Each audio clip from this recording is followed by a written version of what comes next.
มาจ้ะเรียบร้อย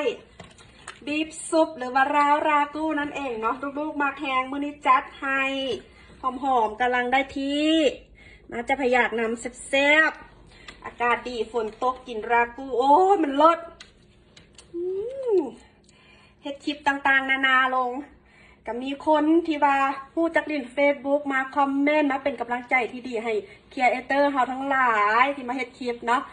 และก็มีบางกลุ่มคนที่บ่ฮู้หยังหรือว่าฟังบ่จบฟังแล้วบ่เข้าใจก็เข้าไปด่า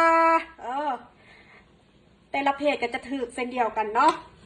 บ่ฮู้เรื่องอีหยังด่าไว้ก่อนมนุษย์โลกจำพวกนี้จักมาแต่ซนใดส่วนหลายก็แม่นผู้เฒ่าที่อยู่อเมริกา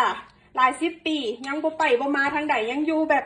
ดักดานกว่าเก่าบ่แม่นไปทางใดฟังแล้วก็บ่เข้าใจฟังแล้วบ่ฮู้อีหยังแล้วก็มาบอกเขาให้เซาเว้านู่นนี่นั่นอ้าวเซาเว้าได้จังไดนี่โพสต์รูปโพสต์คลิปทุกอย่างที่โพสต์ลงไปเป็นเงินเป็นคำ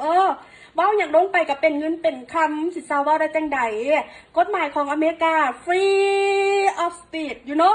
freedom of lifestyle freedom of speech เว้าได้ทุกอย่างสิขายที่หน้าคนซัวซ่าค่ะสินทำก็ขายได้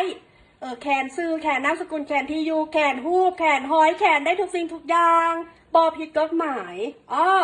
มันเป็นคดีความที่6 ศาลถ้าจะไปท้าไปตีเขานั้นมันผิดกฎหมายทันทีของอเมริกาเนาะ